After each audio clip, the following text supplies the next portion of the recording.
오늘 우리에게 주신 하나님의 말씀은 구약성경 이사야 35장 1절에서 10절까지 말씀입니다. 광야와 메마른 땅이 기뻐하며 사막이 백합화같이 피워 즐거워하며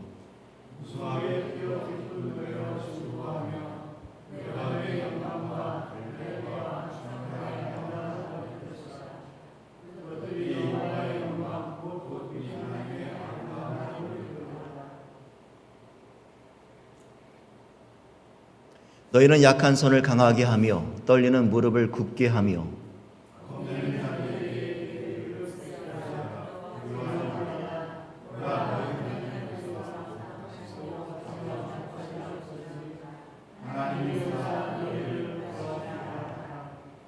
그때에 맹인의 눈이 밝을 것이며 못 듣는 사람의 귀가 열릴 것이며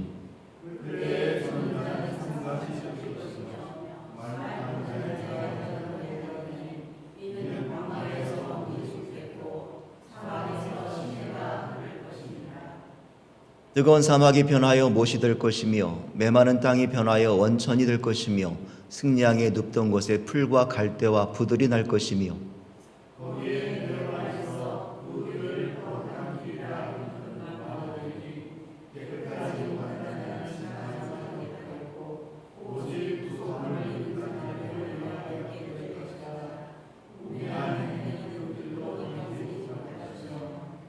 거기에는 사자가 없고 사나운 짐승이 그리로 올라가지 아니하므로 그것을 만나지 못하겠고 오직 구속함을 받은 자만 그리로 행할 것이며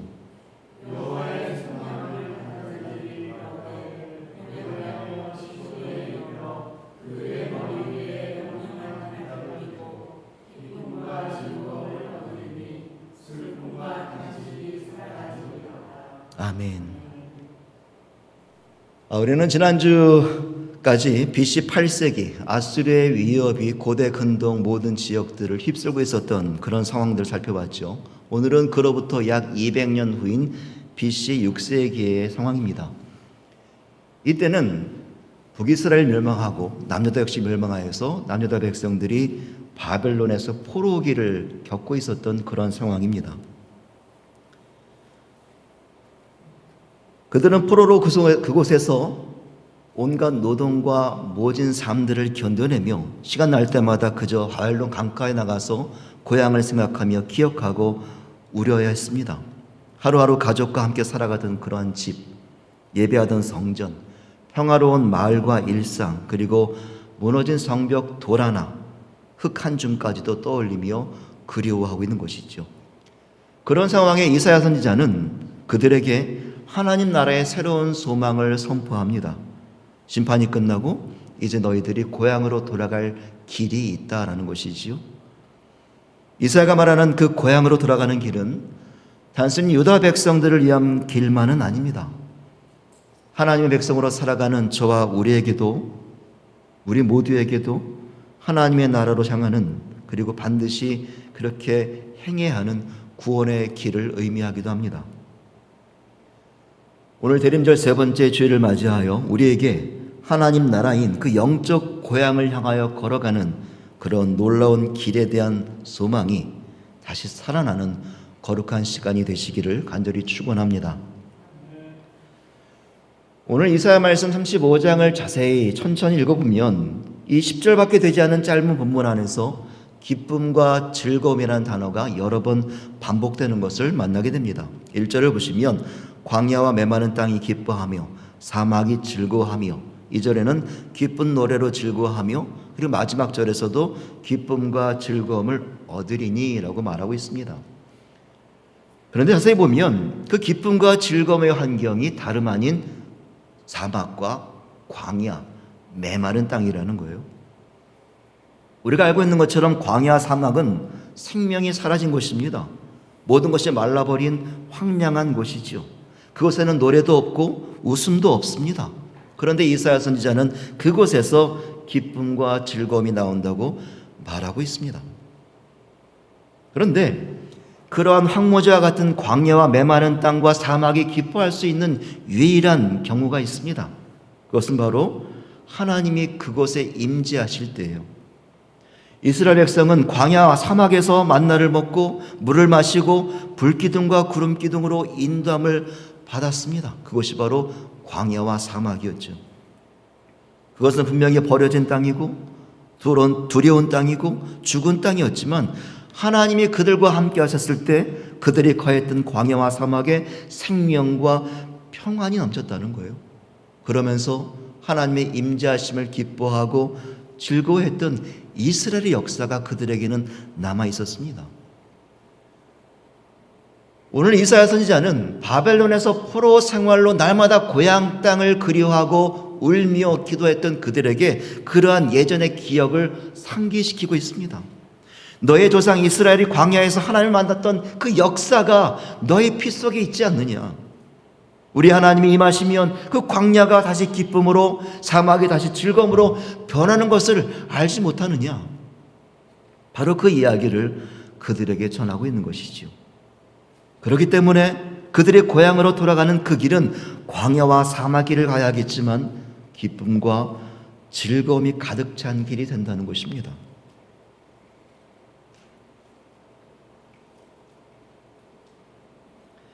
이사야는 오늘 바벨론 포로로 지쳐있던 유다 백성들에게 다시 그렇게 고향 땅으로 돌아갈 길에 대해서 선포하고 있습니다. 희망이죠. 소망입니다.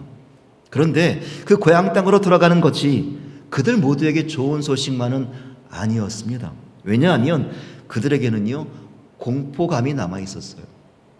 그들의 기억 속에는 전쟁의 상처가 있었습니다. 가족이 흩어지고 마을이 불사르고 나라가 망해버린 기억이죠. 성전이 무너지면서 신앙도 함께 무너졌던 그 상처와 아픔들이 그들의 기억 속에 여전히 남아있었다는 것이지요. 과거의 상처가 너무 컸기 때문에 그들은 앞으로 나갈 힘과 열정을 잃어버린 사람들이 되었습니다.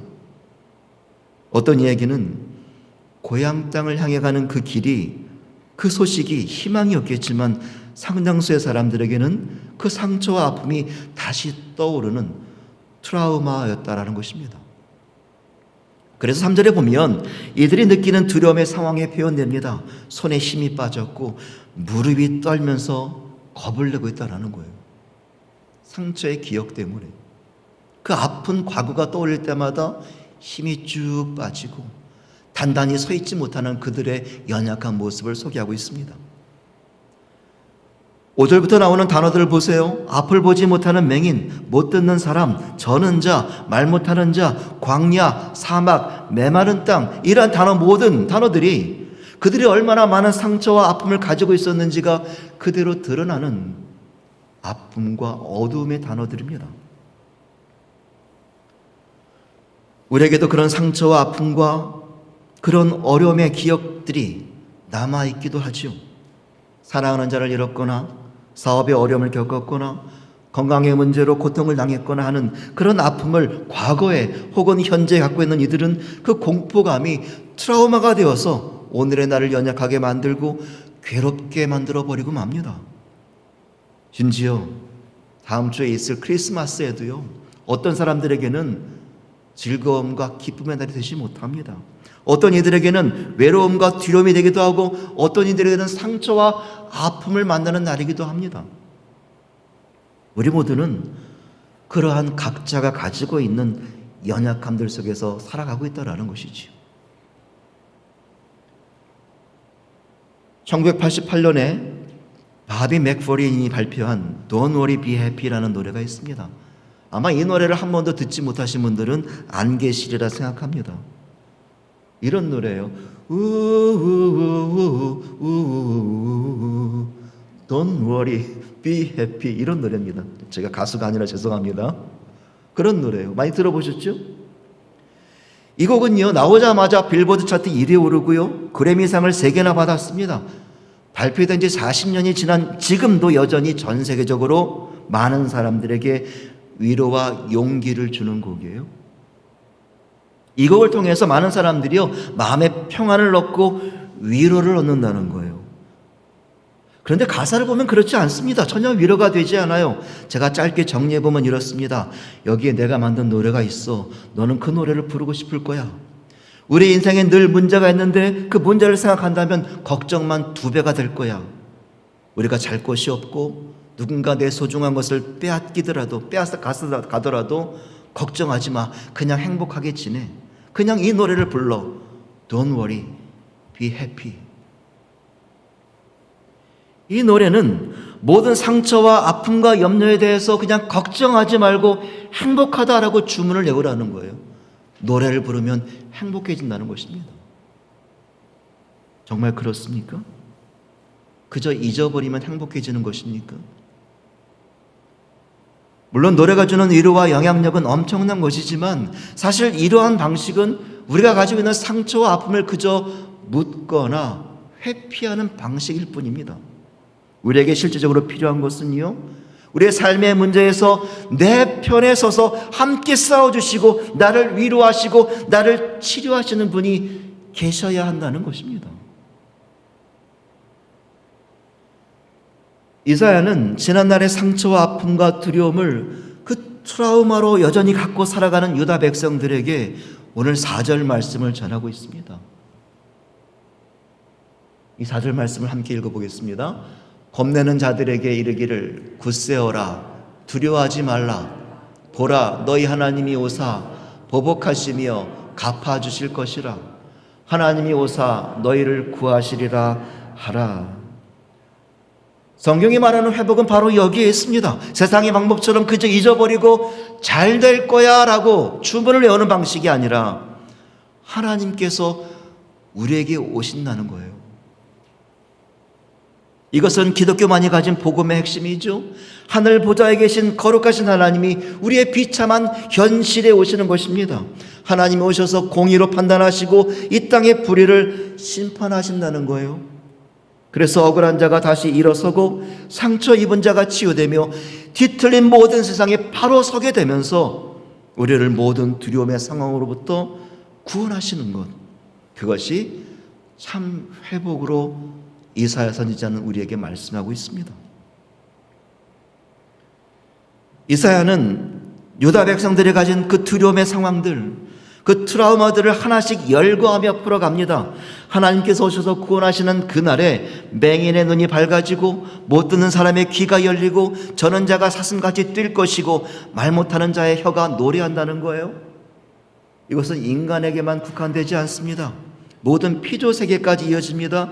광야에서 물이 솟고 사막이 시내로 변하며 연못을 만들고 메마른 땅에 물이 솟으며 광야가 윤택한 초장으로 변하게 된다는 것입니다. 하나님이 오실 때, 하나님이 함께 하실 때. 그러니 굳세어라, 두려워하지 말라. 보라, 너희 하나님이 오사 보복하시며 갚아주실 것이라. 하나님이 오사 너희를 구하시리라. 이 회복의 참 능력의 역사가 저와 여러분에게도 임하기를 간절히 축원합니다.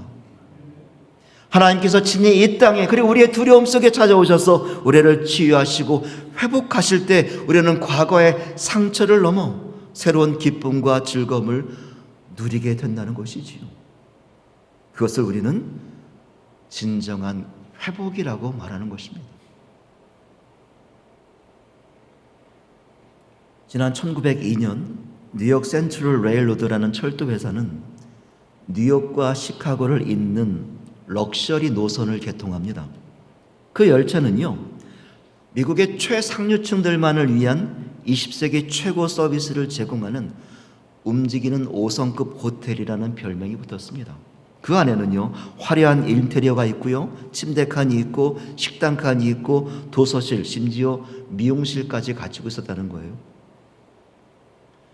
그런데 이 열차가 가진 특별한 전통이 하나 있었는데 바로 1등석 손님들을 위해서 그들이 승객이 승차하고 하차할 때마다 그 바닥에 깔아주는 레드벨벳 카펫이 있었다는 거예요.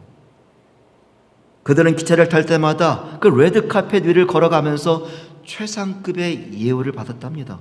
그 어떤 사람도 그 길을 걸어갈 수 없는 오직 그 승객만을 위한 그 레드 카펫이 거기에 깔렸다는 거죠. 그것이 유래가 되어 오늘날에도 나라의 국빈이나 유명한 스타들이 최상급의 예우를 받을 때 이 레드 카펫을 깔지 않습니까? 그것이 전통이 되어 오늘날에도 이어지고 있기도 하죠. 오늘 이사야는 바로 그러한 장면을 연상시키듯이 광야 한가운데 놓인 아주 특별한 어떤 대상만을 위한 전용 길을 소개합니다.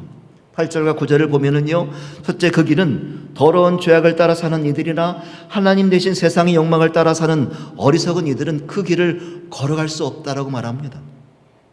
또한 둘째, 사자나 사나운 짐승과 같은 위험으로부터, 또 이 땅의 모든 탐욕과 욕망으로부터 거룩한 믿음을 보호받는 그러한 길이라는 것이죠. 또 셋째는, 그래서 그 길이 오직 구속함, 구원함을 입은 자들만의 전용 길이기 때문에 대로 거룩한 길이라 일컬어진다는 것입니다. 마지막으로 넷째, 그 길의 종착지는 영원한 하나님의 나라 시온으로 연결된다는 것입니다.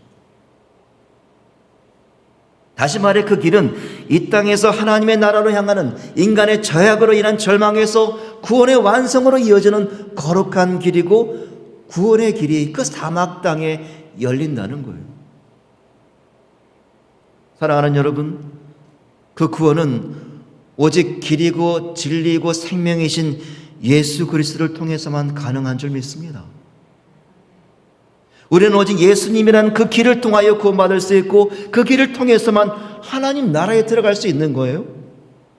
예수 그리스도께서 이 땅에 친히 내려오셔서 우리를 대신하여 십자가에서 피 흘리신 그 그리스도의 피로 흘려주신, 내어주신 그 길을 통해서만이 우리는 하나님이 다스리는 영원한 고향으로 돌아갈 수 있게 된다는 것입니다. 우리는요, 그 구원의 길 위에 서 있을 때 이 땅에서 겪었던 수많은 아픔과 상처, 두려움과 연약함들이 치유되고 회복되는 것입니다. 사막과 같은 세상 속에서, 광야와 같은 인생 속에서 하나님께서 우리를 위하여 깔아주신 그 구원의 레드카펫을 통해서만이 우리는 가장 안전한 보호를 받으며 영적 고향으로 가게 된다고 이 말씀은 우리에게 전하고 있는 것이죠. 이제 한 주가 지나게 되면 성탄절을 맞게 될 우리 모두에게 하나님께서 그 거룩한 구원의 길을 다시 열어주실 줄로 믿습니다. 그 구원의 레드카펫을 걸으며 영원한 하나님 나라 그 시온을 향해 나아가는, 걸어가는 복된 신앙의 여정이 저와 여러분 모두의 삶에 이어지기를 간절히 축원합니다. 가끔 황무지와 같은 사막에서요, 수만 성의의 야생화가 동시에 만개하는 아주 놀라운 자연현상이 일어나는데 이것을 슈퍼블룸이라고 한답니다. 슈퍼블룸. 한국말로 하면 어떻게 됩니까? 굉장한 폭발적인 개화 이런 거겠죠. 지금 보시는 이 사진은 2019년에 캘리포니아의 엔텔롭 밸리라는 사막에 꽃이 핀 모습입니다. 사람들이 너무 신기해서 전과 후의 모습을 비교해 놓은 것이죠. 사막에 꽃이 폈다는 거예요. 그것도 엄청나게 많은 꽃들이요. 이런 특이한 자연현상에 대하여 과학자들이 설명하기를, 사막의 그 땅 속에 숨어있던 씨앗들이 수년 혹은 수십 년 동안 깊이 묻혀 있다가 거센 바람과 폭풍우가 지나갈 때 그 위를 덮고 있던 모래와 먼지, 흙들이, 그 발화를 억제하던 물질들이 다 씻겨나가면서 비로소 빛과 공기와 물을 만나게 된다는 거예요. 그러면서 새 생명으로 이렇게 피어난다고 말합니다. 다시 말해 거센 폭풍이 지나가야 이러한 꽃이 핀다는 것입니다. 어쩌면 우리 인생도 그 사막이나 광야 같을지 모릅니다. 우리의 삶은 마음대로 펼쳐지지 않습니다. 종종 거칠고 메마르며 때로는 억울한 아픔과 상처의 비바람을 맞는 상황들이 우리에게 주어지곤 합니다. 하지만 하나님께서 바로 그러한 우리의 광야 같은 삶 한가운데 오셔서 우리의 영적 고향 그 시온을 향한 구원의 길을 열어가심을 우리가 믿고 소망하고 기도하고 신앙생활에 나간다면 거센 폭풍우가 씨앗의 억제 물질을 다 씻어내듯이 예수 그리스도라는 그 거룩한 길 위에서 우리의 죄와 상처, 그리고 우리를 올가매던 과거의 모든 트라우마가 씻겨 나갈 것입니다. 사랑하는 여러분, 이번 성탄절에 우리를 위하여 스스로 길이 되어 오신 예수님을 통하여 우리가 바라보는 그 영적 고향으로 걸어가는 믿음의 기도와 간구가 다시 불붙듯 일어나기를, 열려지기를 간절히 원합니다. 그래서 주님이 주시는 놀라운 치유와 회복의 은혜가 우리 모두에게 풍성하게 임하여지고 천국으로 걸어가는 매일매일의 삶에 기쁨과 즐거움이 넘쳐나기를 간절히 축원합니다.